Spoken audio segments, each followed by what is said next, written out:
माझे सहकारी सचिन भाऊ आहिर, सुषमाताई, त्याचप्रमाणे मुलाजी शेवाळे, अभिजितजी जगताप, दीपकजी देशमुख, गणेशजी कामथे, महेशजी मोरे, सिद्धार्थजी गोले, सूरजजी मेमाने, सुरेशजी मेमाने, सूरजजी मेमाने, उपस्थित या सर्व परिसरातील विविध गावचे सरपंच, गावकरी, माता भगिनी आणि बांधवांना, खरं तर मी मराठवाड्यातला संभाजीनगरचा आणि मला काल संध्याकाळी निरोप आला. तसं शनिवार रविवारी गावाकडे राहत असतो, पण सचिन भाऊचा आणि उद्धव साहेबांचा निरोप आला तसं आज दुपारी उन्हातच बाय रोड इथं मी येऊन पोहोचलो. आता पोहोचलो का, निरोप आला म्हणालो का, मी सुद्धा शेतकरी, सगळ्यात महत्वाचं या कार्यावर प्रेम करणारे आपण सगळे. आणि ती जी माती आहे ना ती आपल्यासाठी पवित्र असते. शेतात ज्यावेळेस जातो ना, एखाद्या आपण फिरतो तर एक एक आठवण असते, एक एक झाडाची आठवण असते, घराची आठवण असते, ढेकळाची आठवण असते, एक एक बांधाची आठवण असते. आणि मला असं वाटतं शेतकऱ्यावर कळतं. हे नावाला शेतकरी होऊन मुंबईत उद्योग धंदे करणाऱ्याला हे कळत नसतं. हे त्याला येथे पाहिजे जातीचे येडे गावाचे काम नव्हे, जातीचेच लोक पाहिजे याला, बरोबर का? येड्या गावाचं काम नाही आहे. कारण बेसिक काल जी घटना घडली या ठिकाणी, आता विमानतळ वगैरे हा विषय आजचा नाही आहे. 2016 ला नोटिफिकेशन काढलं होतं इथलं, आणि त्यावेळेस पासूनचा हा विषय चालू आहे. आता बऱ्याच जणांना वाटतं की इथं विमानतळ कशाला, चाकणला केलं जात होतं, मग चाकणचं रद्द झालं तर पुरंदरला आणलं. आता चाकणचं रद्द करून पुरंदरला का आणलं? ते यांचं कसं आहे, आपलं कसं पाणी अडवा पाणी जिरवा, यांचीच अडवणं यांचीच जिरवणं काम सरकारमधल्या लोकांचं चालू असतं. आपण म्हणतो ना पाणी अडवा पाणी जिरवा. पण आज या ठिकाणी काल मी सगळ्यात बेसिक विषय, बाकीच्या विषयावर तर चर्चा होईल, बाकीच्या विषयाचा तर निकाल लागेल, पण एक सांगतो, कोणाच्याही जमिनीचा 1 इंच भरी जमीन आपण घेणार नाही.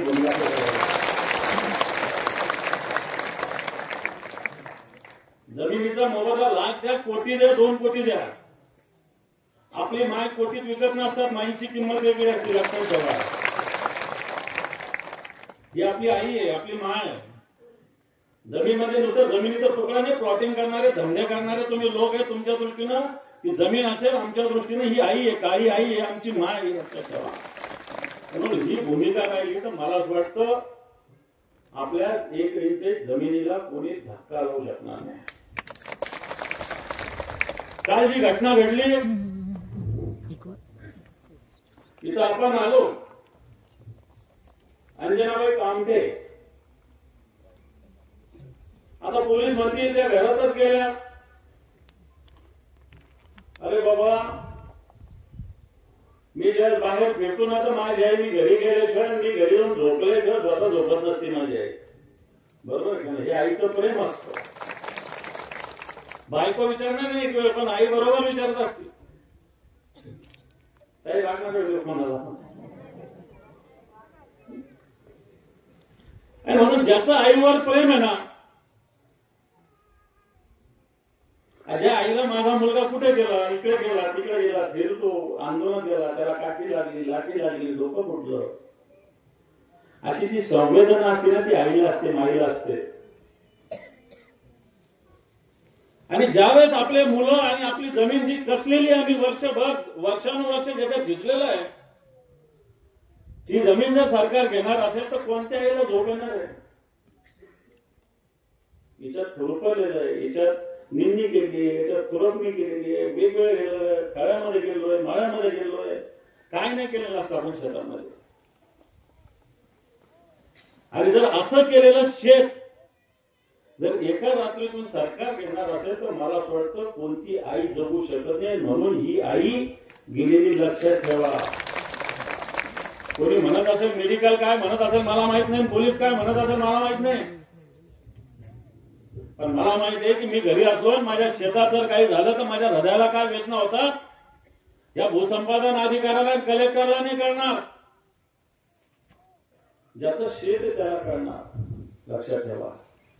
मी घरात जरी असलो एखाद्याच पाऊस आला काहीतरी अतिवृष्टी झाली तर शेतातल्या पिकाचं काय झालं असेल हे माझ्या लेकरा बाळाची चिंता मला असते. लक्षात ठेवा. आणि म्हणून या आईला ती चिंता होती आणि त्या चिंतेमध्ये तिचं निधन झालं. धडधड चालती बोलती आई आहे, कोणता आजार नाही काही नाही. आणि म्हणून मी सांगेल की ह्या आपल्या आई जे गेलेलं आहे याला जबाबदार सरकार. लक्षात ठेवा सरकार आहे. आता पोलीस सांगतील की आमच्यावर दगड मारले. मला सांगा आपलं घर आहे, या घराच्या कंपाऊंड मध्ये विना परवानगी कोणी माणूस येऊ शकतो का? येऊ शकतो का? बरोबर आहे का नाही? तर माझं शेत माझ्या शेतात तुम्ही कसं काय आले? सरकारच्या बापाचं आहे का? भूसंपादन अधिकारी का कलेक्टरच्या बापाचं आहे का? तो तुमचा कोण मंत्री मुंबईत राहतो शिवतारे त्याच्या बापाचा आहे का? आमदार त्याच्या बापाचा आहे का?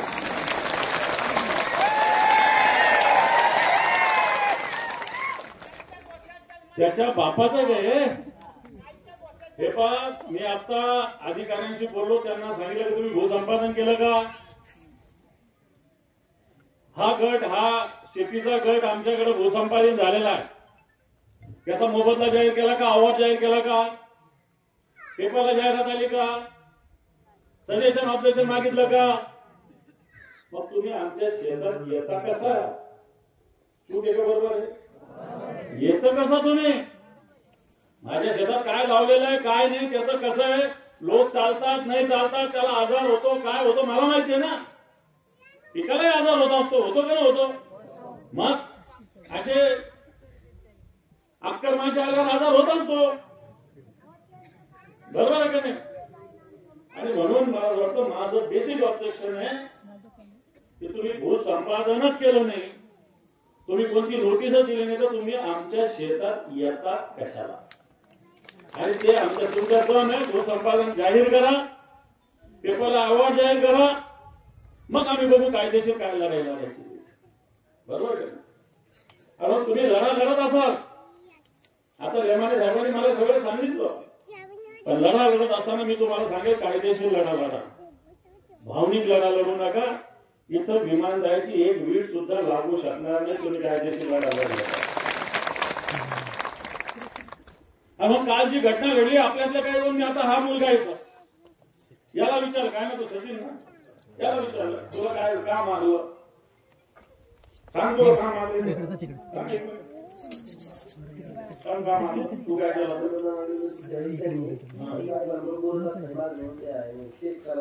तू कोणाला केलं होतं का? काय केलं नव्हतं ना? नाही का? पोलीस अधिकारी तसं ऐकून गेला.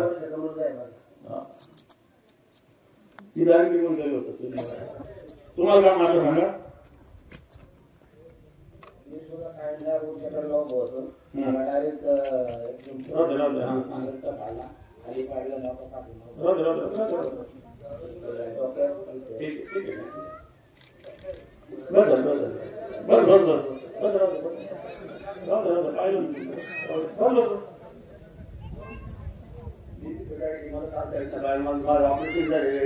तुम्हाला सांगायचं सुगीला सगळी बाजूला तुम्हाला पाहता येत नाही. तुम्हाला ते निशी वळकर मी इथे सारखं वळण जोडून मारलं मांडीला लागले गोड्यात पिऊन तिरपडी टाकून. आता मला सांगा इथं ठीक आहे. आता मला सांगा इथं मीडियावाले लोक असतील काही बसून घेतो मी बोलतो जर कायदा तुमच्यासाठी आहे तर कायदा आम्ही सुद्धा त्याची अंमलबजावणी करू शकतो हे पोलिसांना मी सांगतो. तुमच्याकडे व्हिडिओ आहे, माझ्याकडे पण व्हिडिओ आहे. तुम्हाला गुन्हा दाखल करता येतो 307 353, आम्हाला 307 दाखल करता येतो. कायदा आम्हाला शिकवायचा नाही. एसपी असेल नाही तर डीवायएसपी असेल त्यांना सांगून टाकतो कायदा आम्हाला शिकवायचा नाही. आणि म्हणून आमचा लढा तुमच्याशी नाहीये हेही मी सांगतो पोलिसांना. आमचा लढा पोलिसांशी मुळीच नाही, आमचा लढा सरकारशी आहे. तुम्ही पण शेतकरीच आहात, तुम्ही तरी कोणत्या गावातले शेतकरीच असाल, तेव्हा आमचा लढा तुमच्याशी नाही. तुम्ही मध्ये पडू नका, तुमचा बळी जाईल. सरकार बाजूला राहील, भूसंपादन करणारे बाजूला राहील, पोलिसांचा बळी जाईल. मी पोलिसांना सांगतो तुम्ही पण माणसं आम्ही पण माणसं, आमची दुश्मनी तुमच्याशी नाही. जेवढं झालं तेवढं ठीक, जेवढ्याला आतमध्ये ठेवलं तेवढ्याला सोडून द्या. नाही तो उद्या पोलीस स्टेशनवर यायला आम्हाला भाग नका पडू. मी आता सगळ्यांना सांगितलं, सगळ्या लोकांना, की उद्या तुम्ही रीतसर व्यवस्थित निवेदन द्या. मुख्यमंत्र्यांना भेटू आपण, या राज्याच्या डीजींना भेटू आपण, दोघांना भेटू. दोघेही न्याय देतील ही अपेक्षा आहे मला. दोघे अन्याय करतील असं मला वाटत नाही, पण आपण भेटू. नाही भेटल्यानंतर रस्त्यावरचा मार्ग आपल्याला खुला आहे. आणि म्हणून मी तुम्हाला सगळ्यांना आव्हान केलं की आपण ही लढाई लढू. आता बऱ्याच जणांनी सांगितलं की बैल जोडी सोडली म्हणून हे केलं. तर बैल जोडी सोडली आहे आमच्याकडे बाबा, बैल जोडच आहे, बरोबर का नाही? बैल जोडी सोडली, फक्त आता बैल जोडी सोडली लक्षात ठेवा. नुसती सोडली, बैलाला काही सांगितलं नाही त्याला अजून, बरोबर आहे का नाही? हा, त्याला चांगला दिला ना, अरे चांगले लावले, त्याला टोच दिलं तर काय करा समोर सांगता येत नाही. तो बैल बरोबर ऐकतो, तो बैलांचं लक्षात ठेवा. आमच्या भागात येतो बैल, बरोबर आहे का नाही? आणि म्हणून धरचा माग करू नका. लढा पोलिसांशी नाही, कायदेशीर आम्ही सुद्धा सगळे जे जे गेले त्यांचा जामीन मागू. जेवढं झालं तेवढं बस झालं. येणाऱ्या काळात आणखी लोकांना तुम्ही आणखी काही कारवाई करण्याचा प्रयत्न केला तर लढा मला असं वाटतं वेगळ्या दिशेनं जाईल. परंतु मला असं वाटतं पोलीस ऐकतील, पोलीस ऐकणार नाही असं काही होणार नाही असं मला वाटतं. सोडतील. आता मी बेसिक याच्या टेक्निकल विषयावर येतो. याच्यात गाव आहेत 7: वनपुरी, उदाचीवाडी, एकतपूर, मुंजवाडी, कुंभारवळण, खानवाडी, पारगाव, बरोबर का नाही? आता तुम्हाला माहिती असेल जमीन अधिग्रहणाच्या कायद्यामध्ये जास्तीत जास्त अशा पद्धतीने होतो जी जमीन बंजर आहे, नापीक आहे, ज्याचा उपयोग नाही, अशी जमीन भूसंपादन करावी अशा प्रकारचा एक नियम आणि कायदा म्हणतो. मी इथला सहज आकडा घेतला, गाववाईज नाही, गाववाईज पण माझ्याकडे, पण तुम्ही टोटल आकडा घेतला 2673 हेक्टर जमीन ऍक्विजिशन करायची सरकारला. याच्यातली बिनशेतीची जमीन फक्त 10 हेक्टर, फक्त 10. 2673 पैकी जिरायत जमीन आहे 428 हेक्टर आणि बागायत जमीन आहे 2235 हेक्टर. लक्षात ठेवा, 2600 पैकी 2235 किती टक्के झाली? 80-85% जमीन बागायती आहे. 80-85% बागायती जमीन आहे. मला आठवतं समृद्धी मार्गाचा अशाच पद्धतीने नागपूर ते मुंबई होत असताना आम्ही समृद्धी मार्गाला विरोध केला होता. सिन्नर असेल, कोपरगाव असेल, या भागामध्ये 10-10 गुंठ्यामध्ये शेती करतात. 10 गुंठ्यात 20 गुंठ्यामध्ये शेती होते. सिन्नर असेल, कोपरगाव असेल, वैजापूर असेल, या भागात 10-10, 20-20 गुंठे सुद्धा शेती वाचवण्यासाठी रस्त्यात बदल तिकडे केला होता. मी त्याचा साक्षीदार आहे. कारण माझ्या दृष्टीनं 10 गुंठ्याची शेती सुद्धा महत्वाची. मी त्याच्यामध्ये 2-5 लाख रुपये सहज कमवतो वर्षभरात. मी काय घेणार त्याच्यात? भाज्या घेणार, माळवा घेणार, काय घेणार, पण मी 10 गुंठ्यामध्ये सुद्धा 2-3 लाख रुपये कमवू शकतो.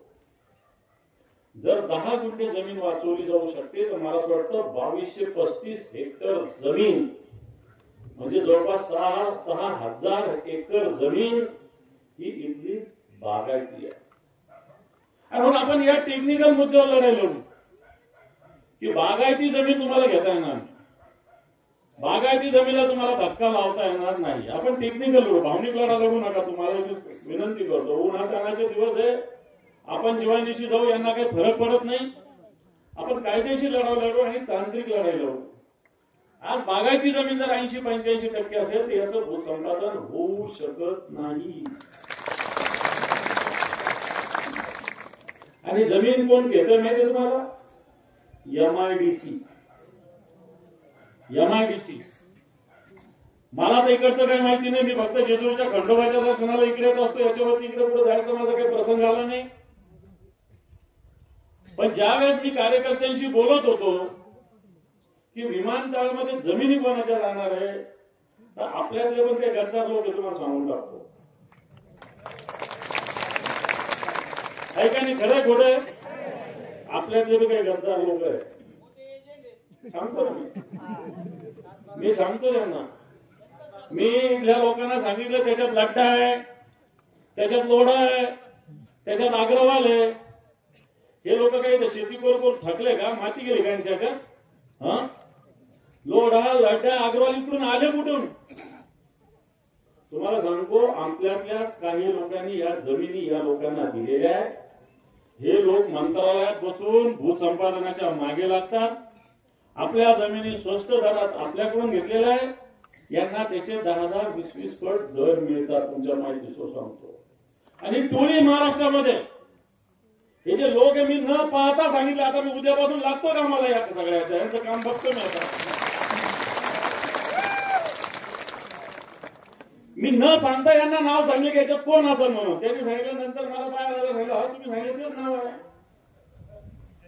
टोळी महाराष्ट्रामध्ये हे लोक पैसे घेऊन निघतात, शेतकऱ्याच्या जमिनी खरेदी करतात, नंतर सरकारकडे जातात. सरकारमध्ये सुद्धा मंत्रालय त्यांचे दलाल बसलेले आणि मग भूसंपादन करतात. होत काहीच नाही. आणि म्हणून असे अनेक उदाहरण आहेत. आज इकडं सिन्नरला MIDC अशाच पद्धतीने ऍक्वायझिशन केलं, एक प्लॉट सुद्धा नाही केला. दिंडोरीला तसं केलं, एक प्लॉट सुद्धा केला नाही. अशा गोष्टी या भागात घडलेल्या आहेत. आणि म्हणून हे दलाल लोक इथं मला असं वाटतं बसलेले. आणि फार विमानात फिरायचं ना तुम्हाला. पुण्याचं विमानतळ 50 किलोमीटर आहे. ज्याला फिरायची हौस आहे त्याला 40 आहे का? 36 किलोमीटर. 36 किलोमीटर काय ते बस स्टँड आहे का? 36 किलोमीटर विमानतळ बांधायचं इथं तिथं. मग तुम्हाला फार विमानतळ करायचं ना तर 12 मध्ये एक छोटं विमानतळ मोठं करा म्हणजे.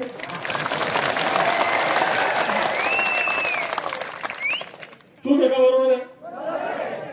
माझं हे म्हणणं आहे की 12 60 किलोमीटर आहे.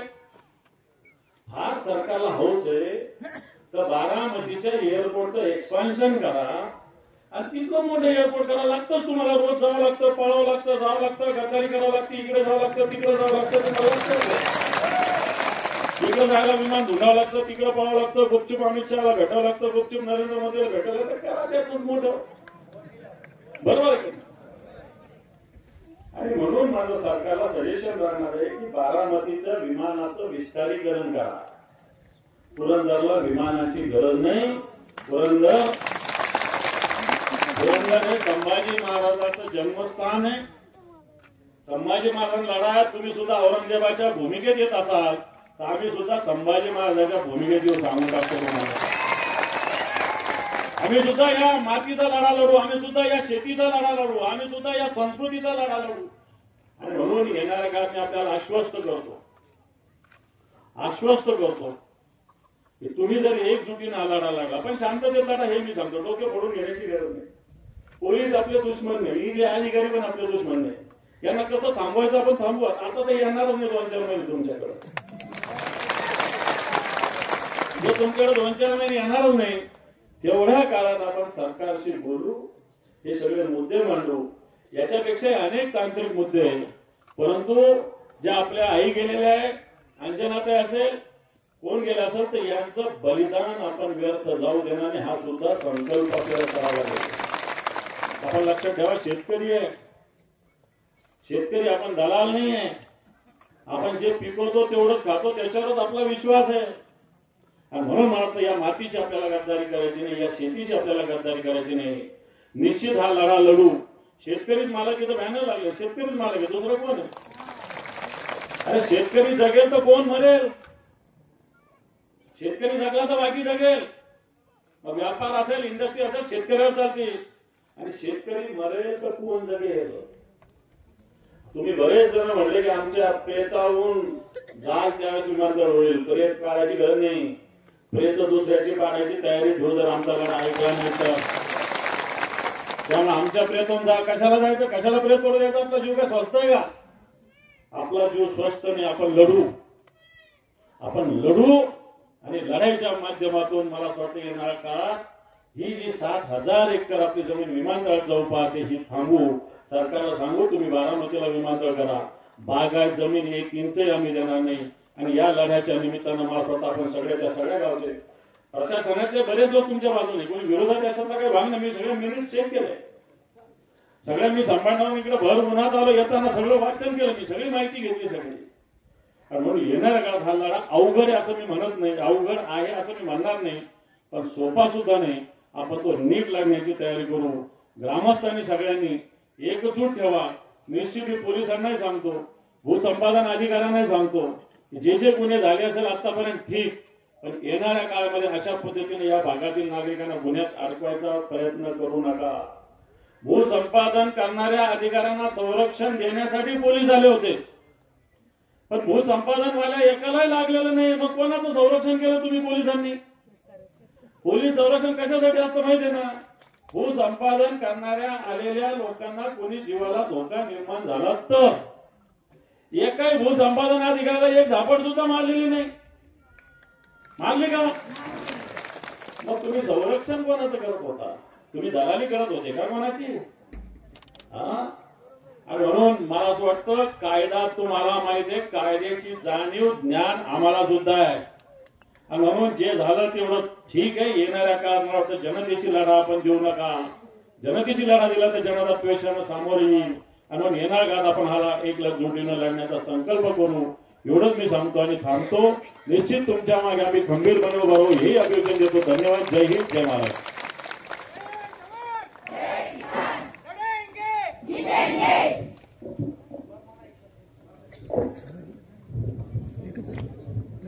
एक